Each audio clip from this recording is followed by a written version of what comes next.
नमस्कार साथियों, अभी हमारा जो सीरीज था खासतौर पे कृषि की विधियाँ, उसके पहले पार्ट में हमने 6 से 7 हमारे जो अलग अलग पैटर्न है उसको लेके आए थे। इसके बाद के हम लोग अब पैटर्न लेके आए हैं, ठीक है। इसके बाद इसे पूरा टॉपिक कंप्लीट होता है एक टॉपिक में, जिसमें आपको 10 से अधिक पैटर्न देखने को मिलता है। एडीओ के पुराने साल का जो पेपर था 2017, उसमें ये क्वेश्चन आया था कि मिश्रित खेती किसे कहते हैं करके, ठीक है। मिश्रित कृषि किसे कहते हैं, मिक्स क्रॉपिंग, ओके। और मिक्स क्रॉपिंग से क्वेश्चन आया था, मतलब इस टॉपिक से एक क्वेश्चन आ चुका है या फिर आ सकता है, ठीक है। चलिए तो हम अभी चालू करते हैं। अभी हम लोग चालू करेंगे समुद्री शैवाल खेती, ठीक है। समुद्री शैवाल कृषि, जिसे हम बोलते हैं सीवेड फार्मिंग। क्या बोलते हैं? Seaweed farming. सीवेड फार्मिंग, सी शब्द से याद रखो, सी मतलब हो जाएगा समुद्र और वहां से हो जाएगा समुद्री शैवाल खेती। अब शैवाल क्या होता है ये समझते हैं। सबसे पहले आप देखना, जितने सारे हमारे जो समुद्र तट होते हैं या नदी तट के नीचे एक काई काई का फॉर्म होता है, काई बोलते हैं छत्तीसगढ़ी में, ठीक है। जो पत्थरों पे क्या होता है, चिपक के उसको हरा कर देते हैं, जिसपे आपका क्या होगा, फिसलन होता है बहुत ज़्यादा, वो होता है शैवाल, ठीक है। हल्का से काई टाइप का फॉर्म में कुछ कुछ चीज़ें में क्या होता है, कुछ कुछ प्रोडक्ट के रूप में उपयोग होता है वो काई, ठीक है। कई जगह खाद्य पदार्थ के रूप में होता है। तो शैवाल के बहुत सारे टाइप होते हैं, उनमें से एक टाइप मैंने बताया है। तो शैवाल का उपयोग हम लोग औषधि के लिए करते हैं, ठीक है। व्यवसाय के लिए भी करते हैं, भोजन के रूप में भी किया जाता है, ओके। जो सी फूड्स एरिया हो गया वहाँ पे भी शैवाल को खाया जाता है। तो ऐसी खेती जो समुद्र के तट पे रहकर शैवालों की खेती की जाती है, समुद्र के तटी जो शैवाल होते हैं उसकी खेती की जाती है, उसे समुद्री शैवाल खेती कहते हैं। देखो, इससे पहले हम लोग एक्वा कल्चर पढ़े थे। एक्वा कल्चर में भी शैवाल, झींगा की खेती की जाती है। तो क्या होता है, मत्स्य के छोड़ के बाकी खेती करेंगे उसे एक्वा कल्चर कहेंगे, लेकिन समुद्री शैवाल में केवल शैवाल की खेती की जाती है, ठीक है। तो शैवाल की खेती हम लोग कर रहे हैं। शैवाल का उपयोग हम कब करते हैं? औषधि के लिए, व्यवसाय के लिए, भोजन के रूप में किया जाता है, ठीक है। शैवाल की बात करें, विटामिन एवं खनिजों से परिपूर्ण होता है ये, ठीक है। विटामिन खनिजों से परिपूर्ण। क्लोरेला, क्लोरेला अंतरिक्ष यात्री। एक क्लोरेला एक समुद्री क्या है, अपना खाद्य पदार्थ है शैवाल का, जिसका उपयोग अंतरिक्ष यात्री करते हैं, अंतरिक्ष यात्री खाने के लिए करते हैं, ठीक है। क्लोरेला ये क्या होता है, एक शैवाल है जो हम लोग विटामिन के रूप में और खनिजों से परिपूर्ण होते हैं इसको, और इसको एक टैबलेट के रूप में या छोटे छोटे ऐसे फॉर्म होते हैं जिसको अंतरिक्ष यात्री लोग खाने के रूप में उपयोग करते हैं, ठीक है। तो क्लोरेला याद रखेंगे। उदाहरण कौन कौन से एरिया में हमारा समुद्री शैवाल खेती करेंगे, तो आपको याद रखना है, मन्नार की खाड़ी हो गया, ठीक है। मन्नार की खाड़ी के साथ आप लेंगे कौन सा, कच्छ की खाड़ी वाला इलाका हो गया, या हम लोग देखें लक्षद्वीप का एरिया हो गया, जैसे कि लक्षद्वीप हो गया, ठीक है। केंद्रीय समुद्री मत्स्यिकी अनुसंधान संस्थान, ये है अंडमान निकोबार द्वीप में। अंडमान निकोबार द्वीप में भी इसका खास तौर पे क्या किया जा रहा है, ज़्यादा से ज़्यादा रिसर्च किया जा रहा है कि हम समुद्रों पे जो शैवाल हैं उसकी खेती करके कैसे प्रॉफिट कर सकते हैं, कैसे लोगों को रोजगार दे सकते हैं करके, ठीक है। तो कहाँ पर है ये? केंद्रीय समुद्री मत्स्यिकी अनुसंधान संस्थान अंडमान निकोबार में रिसर्च कर रहा है ये, ठीक है। क्या कर रहे हैं? रिसर्च कर रहे हैं। ये हो गया, ठीक है। अब शैवाल का उपयोग हम लोग कहाँ कहाँ करेंगे, इसको देख लेते हैं। शैवाल का उपयोग, तो शैवाल का उपयोग हम लोग कहाँ करेंगे? कैंसर का इलाज में, ईंधन में हम लोग करेंगे, ठीक है। एक हो जाएगा उर्वरक एवं सौंदर्य प्रसाधन, ठीक है। जितने हमारे कॉस्मेटिक चीजें आती हैं, कॉस्मेटिक में भी शैवाल का उपयोग किया जाता है। फर्टिलाइजर में उपयोग करते हैं हम लोग, ठीक है। फ्यूल में करते हैं, और क्या करते हैं, कैंसर के इलाज में भी करते हैं। तो इतना इसके उपयोग होते हैं। ये आपसे कभी भी पूछ सकता है शैवाल का उपयोग कहाँ कहाँ होता है करके, ठीक है। दूसरा जो हमारा टॉपिक है वो है सहकारी खेती का। सहकारी खेती जिसे हम कोऑपरेटिव फार्मिंग कहते हैं। क्या बोलते हैं? कोऑपरेटिव फार्मिंग, ठीक है। कोऑपरेटिव फार्मिंग मतलब क्या होगा? सहकारिता को मैंने बहुत अच्छे से बताया है कि कैसे काम करता है, कैसे हमने एक बेसिक एग्जांपल के रूप में देखे, गन्ने के खेत वाला, ये सब चीजें। तो व्यक्ति जो आपस में मिलजुल कर व्यावसायिक संगठन बनाते हैं, क्या करते हैं? व्यावसायिक संगठन बनाएंगे। कब? आपस में मिलजुल कर, ठीक है। और अपनी भूमि पर कृषि कार्य संपादित करता है। अपनी भूमि पर क्या करता है? कृषि कार्य को संपादित करता है, ठीक है। कृषि उत्पादन बाजार की मांग या स्वयं की पूर्ति, कृषि उत्पादन बाजार की मांग या स्वयं की पूर्ति हेतु किया जाता है, ठीक है। वे लोग कृषि मजदूर और भूमिहीन लोग, ज़्यादातर लोग ऐसे सहकारी खेती में क्या करते हैं? पार्टिसिपेट करते हैं। कौन करता है? जो जिसके पास जमीन नहीं होता है, या जो होते हैं कृषि मजदूर होते हैं, ठीक है। खेतीहर मजदूर बोलते हैं जिसको हम लोग, इसको अच्छी भाषा में क्या बोलते हैं? खेतीहर मजदूर बोलते हैं। ठीक है, जिसके पास ज़मीन नहीं है दूसरों के यहाँ क्या करता है, वो काम करता है। ठीक, ओके। अब हम लोग देखते हैं, ये तो पैटर्न हो गया। इसके साथ ये देखने को मिलेगा कि खास तौर पे सहकारी खेती में क्या होता है कि छोटे छोटे जो जमीन होते हैं वो सब के सब लोग क्या करते हैं, मिल लेते हैं। जैसे कि गांव में 5 लोगों का घर है, अब 5 लोगों के घर वाले क्या बोलेंगे कि काम करते हैं यार, अलग अलग खेती कर रहे हैं, उससे अच्छा हम लोग क्या करें, पाँचों के पाँचों मिल जाते हैं और पाँचों मिलकर खेती करते हैं। ठीक है, तो क्या करेंगे, सबकी बुआई एक साथ होगा, सबकी कटाई एक साथ होगा, सबकी मिसाई एक साथ होगा। ऐसी खेती को हम कोऑपरेटिव फार्मिंग कहते हैं। ठीक है, कोऑपरेटिव फार्मिंग याद रखना है। ओके, ठीक। अब आता है हमारा ट्रक फार्मिंग। ठीक है, ट्रक फार्मिंग, इंग्लिश में भी इसको ट्रक फार्मिंग बोलते हैं। ठीक है, ट्रक फार्मिंग क्या है, सब्जियों एक फलों दो और फूलों की खेती करने की एक क्या है, एक आधुनिक विधि है, ये नवीन विधि है जिसमें विशेष प्रकार के ट्रकों का उपयोग किया जाता है। किसका उपयोग किया जाता है, ट्रकों का उपयोग किया जाता है। ये क्या होता है, एक टाइप का ट्रक होता है, ट्रक खेती, ट्रक फार्मिंग, जो क्या करेंगे कि उसमें हम लोग जनरली क्या होता है, सब्जी को उगाते हैं, उस ट्रक के माध्यम से उगाते हैं और उस ट्रक के माध्यम से बाजार तक के छोड़ के आते हैं। तो जो परिवहन का जो संकेत है वो क्या होता है, ट्रकों के माध्यम से किया जाए तब उसे हम बोलते हैं ट्रक फार्मिंग। ठीक है, यूएसए में खास तौर पे ये अभी प्रचलन में आया है, नया नया एडवांस हमारा फार्मिंग टेक्निक है। ठीक है, ट्रक फार्मिंग।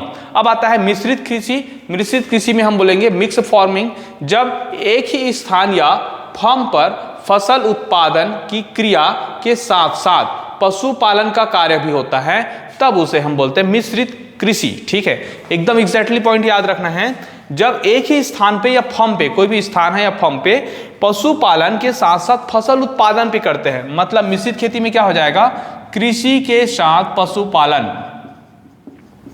ठीक है, कृषि के साथ पशुपालन पे जोर दिया जाता है। ये क्वेश्चन एडीओ का पेपर में देखना 17 में आया हुआ था। ठीक है, मिश्रित खेती किसे कहते हैं, ऐसे करके। ठीक है, तो क्या होता है, जब हम कृषि के साथ पशुपालन की खेती करें तब उसे मिश्रित खेती कहते हैं। ओके, अब आता है हमारा, यहां से हम यहां पे आते हैं, संविदा कृषि किसे कहते हैं, कॉन्ट्रैक्ट खेती, कॉन्ट्रैक्ट फार्मिंग किसे कहेंगे। ठीक है, कॉन्ट्रैक्ट फार्मिंग क्या होता है भाई, अब देखो ये बहुत हाईलाइट टॉपिक है। कॉन्ट्रैक्ट फार्मिंग क्या हुआ कि अभी पिछले 2 साल पहले 2020 के आते आते आई थिंक, हाँ 2020 में खास तौर पे एक हमारे जो प्रधानमंत्री जी हैं नरेंद्र मोदी जी ने एक बिल लाया था। ठीक है, लोकसभा में रखा था उस बिल को, उसे बोलते हैं कॉन्ट्रैक्ट फार्मिंग करके, मतलब एपीएमसी में कुछ कुछ संशोधन किए थे हमारे कृषि वाणिज्यीकरण बिल पे, और उसमें क्या किया गया कि कॉन्ट्रैक्ट खेती की जो प्रावधान था उसको इंप्लीमेंट करने की कोशिश की गई, मतलब योजना को इंप्लीमेंट करने का बात किया गया। ठीक है, कॉन्ट्रैक्ट फार्मिंग को। तो अब क्या होता है, कॉन्ट्रैक्ट फार्मिंग को बात करते हैं, क्या होता है कि कृषक क्या करता है, जैसे एकदम बेसिकली बता रहे एग्जाम्पल कैसा होगा, जैसे कि मैं एक किसान हूं और मेरे साथ एक कंपनी जुड़ी हुई है। ठीक है, कंपनी क्या करती है, जैसे कि एक होता है हमारा बाबा रामदेव जी का है। ठीक है, जैसे पतंजलि कंपनी, पतंजलि कंपनी को क्या चाहिए, बहुत सारा हमारा जो कॉस्मेटिक चीज चाहिए। ठीक है, एलोवेरा, सपोज दैट एलोवेरा बहुत ज़्यादा चाहिए। उसने क्या किया, राजनांदगांव के किसानों को लेके बोला कि आप लोग एलोवेरा की खेती कीजिए, 100 एकड़ में चाहिए, 200 एकड़ में चाहिए अपने को, और हमें प्रतिदिन के हिसाब से इतना इतना ट्रक हमें क्या चाहिए था, एलोवेरा चाहिए था। ठीक है, जिसे हम क्या करेंगे, कॉस्मेटिक में उपयोग करेंगे। अब क्या करेंगे कि वहाँ के किसान लोग शुरू में क्या करेंगे, कॉन्ट्रैक्ट फॉर्म भराएंगे, जैसे कि स्टाम्प पेपर होता है वैसे कॉन्ट्रैक्ट साइन कराएंगे, कॉन्ट्रैक्ट फाइल बनता है अलग से, वो लीगली रूप से आप कहीं भी चैलेंज कर सकते हो, उसे बोलते हैं कॉन्ट्रैक्ट फाइल। ठीक है, कॉन्ट्रैक्ट फाइल जब आता है तो उसमें साफ साफ लिखा रहता है कि ये किसान है, इसने इतना जमीन पे बोया गया है और इस कंपनी को क्या करेगा, ये देगा। ठीक है, ये देगा। दूसरा, जब उस समय का रेट भी डिसाइड किया जाता है कि इसमें इससे कम नहीं होगा, इससे ज्यादा हो सकता है लेकिन इससे कम रेट में नहीं खरीदा जाएगा। अगर किसान एडवांस मांगता है तो उसको एडवांस भी दिया जाता है, और अलग टाइप का कोई फैसिलिटी मांगता है, जैसे कि बोलेगा कि मेरे को मशीन चाहिए, मेरे को ट्रेनिंग चाहिए बोल जाएगा। ठीक है, या मेरे को मार्केट भी चाहिए बोलेगा, तो वो कंपनी क्या करेगा, मार्केट, ट्रेनिंग या कोई भी टाइप के टेक्निक उसको सुविधा प्रदान करता है। ये सारा चीजें कॉन्ट्रैक्ट में होता है। ठीक है, प्लस क्या करेगा, कंपनी भी डिमांड कर सकता है कि आपके जो प्रोडक्ट रहेगा उसमें इतना % नमी होना चाहिए, इतना % नहीं होना चाहिए, तभी मैं लूंगा। वो भी क्या करेगा, कॉन्ट्रैक्ट में, डील में रहेगा। ठीक है, मतलब सारा चीजें का डिस्क्रिप्शन जो रहता है, वो सारे विवरण जो होता है वो कॉन्ट्रैक्ट में होता है। ठीक है, अब क्या होता है, चलो ये तो हो गया। अब इससे फायदा क्या होता है कॉन्ट्रैक्ट फार्मिंग का, फायदा ये होता है जैसे कि अभी हम लोग टमाटर की खेती करते हैं गांव में, और जब बिकने के समय आता है और जिस समय हम बोते हैं, अभी जैसे कि बोएंगे तो उस समय 40 रुपए किलो, 50 रुपए किलो मिलता है, लेकिन जिस समय हमारा टमाटर पकने के टाइम आ जाता है उस समय क्या होता है, टमाटर का रेट बहुत ज्यादा डाउन हो जाता है। ठीक है, अब बाजार का डिमांड है, क्या होगा, बहुत ज्यादा लोग टमाटर एक साथ बो देते हैं तो डाउन हो जाता है मार्केट। मार्केट, ठीक है। इसी से बचने के लिए कि कम से कम किसानों को नुकसान ना हो, पहले से ही तय रेट पे उसको फिक्स कर लिया जाता है कि आपका जो प्रोडक्ट आएगा उस समय इतना रेट में हम खरीदेंगे।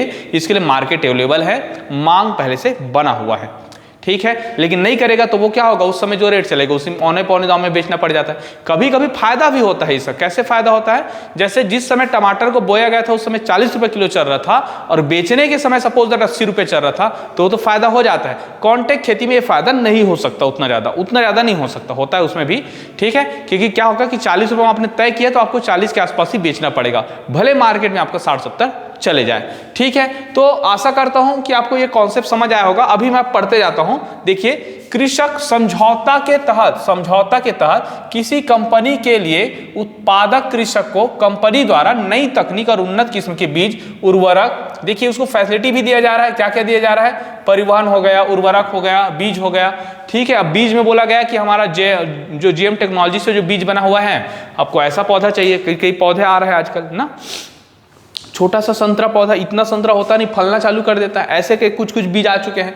उर्वरक में भी जो उसी के लिए अनुकूल हो ऐसा उर्वरक उपयोग किया जाए, या हमें परिवहन सुविधा दी जाएगी, ट्रक जो लोडिंग अनलोडिंग का जो चार्जेस है, ठीक है, ट्रांजिशनल चार्जेस, उसको हम लोग कटौती करेंगे। तो ये सारा चीजें कॉन्ट्रैक्ट में लिखा रहता है, ठीक है। जैसे कि एक हमने क्या दिया, मैकडोनाल्ड कंपनी, ये बहुत फेमस है, जो क्या करता है, पिज्जा बनाता है, मैकडोनाल्ड कंपनी, ठीक है।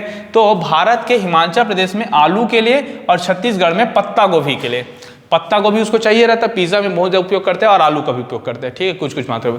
तो मैकडोनाल्ड कंपनी ने हिमाचल प्रदेश में आलू के लिए क्या किया, कॉन्ट्रैक्ट खेती किया, छत्तीसगढ़ में पत्ता गोभी के लिए किया है, ठीक है। कई जगह एलोवेरा जैसे बताया था, पतंजलि का हो गया, और भी बहुत सारी कंपनी है जो क्या करते हैं, कॉन्ट्रैक्ट फार्मिंग करा के खेती कराती है, ठीक है। इससे क्या होता है, दोनों को जो लॉस होते हैं, क्या परिस्थिति जन्य, जैसे कंपनी की दृष्टि से सोचो, चलो किसान की दृष्टि से सोच लिया, अब कंपनी की दृष्टि से सोचता हूं, तो कंपनी की दृष्टि से कैसे फायदा होगा कि यार उस समय जो मार्केट में क्या रेट चलेगा मुझे पता नहीं, और उसी समय प्रोडक्शन चालू हो जाएगा, तो प्रोडक्शन के हिसाब से क्या होगा, मार्केट एकदम हाई है तो आपको कॉस्टिंग प्राइस क्या हो जाएगा, ज्यादा हो जाएगा। इसलिए पहले से कॉन्ट्रैक्ट करके रखे रहो कि भाई हम 40 रुपए में खरीदेंगे आपके टमाटर को, और उस समय जितना भी रेट चले हमें मतलब नहीं है, तो हम 40 रुपए के हिसाब से क्या करेंगे, अपना बजट बना के रखेंगे कि हाँ इसका कॉस्टिंग प्राइस इतना जाएगा, इतना हमारा सेलिंग प्राइस हो जाएगा। सपोज दैट कोई किसान टमाटर सॉस लगा रहा है और कुछ लगा रहा है, ये सारा चीजें फूड प्रोसेसिंग में बहुत सारे टाइप आते हैं। तो ये हो गया हमारा कौन सा, संविदा कृषि, कॉन्ट्रैक्ट फार्मिंग, ठीक है। किसान और कंपनी के बीच समझौता होके सारा चीज की नई तकनीक से लेके बीज, उर्वरक, परिवहन, एडवांस तक के भी दिया जाता है कई जगह, ठीक है।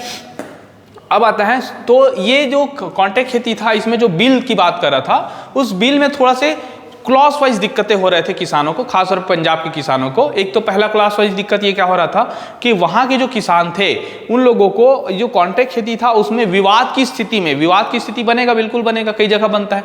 जैसे उसने बोला कि मैं 40 रुपए में खरीदूंगा, लेकिन मार्केट एकदम से 10 रुपए में चल गए, तो कंपनी हो सकता है नानुकूर कर दे कि नहीं यार हमें तो 10 रुपए मार्केट में मिल रहा है, आपका टमाटर क्यों खरीदे, ठीक है।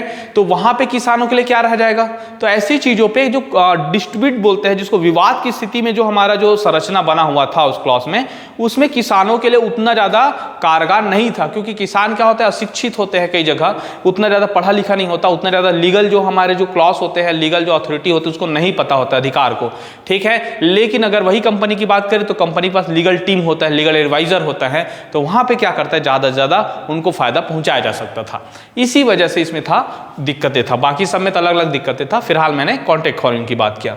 अब आता है शुष्क भूमि कृषि। शुष्क भूमि कृषि मतलब ड्राई लैंड फार्मिंग बोलेंगे। ड्राई लैंड फार्मिंग नाम से ही लग रहा है, क्या करेंगे हम लोग, सिंचाई किए बिना ही, क्या करेंगे, सिंचाई किए बिना ही, ठीक है, कृषि करने की तकनीक, कृषि करने की तकनीक, सिंचाई किए बिना ही कृषि करने की तकनीक, जहां की वार्षिक वर्षा कितना 75 सेंटीमीटर से भी कम होगा, 75 सेंटीमीटर से कम होगा, ऐसे लैंड पार्ट को हम लोग क्या बोलते हैं, मरुस्थल बोलते हैं। क्या बोलते हैं, मरुस्थल बोलते हैं। जनरली 50 से कम को बोलते हैं, लेकिन मैं 75 लेके चल रहा हूं कि मरुस्थल के आसपास का लैंड, ड्राई लैंड, जहां पे हमें क्या करना है, खेती करना है, ऐसी खेती को शुष्क भूमि लैंड बोलेंगे, ठीक है।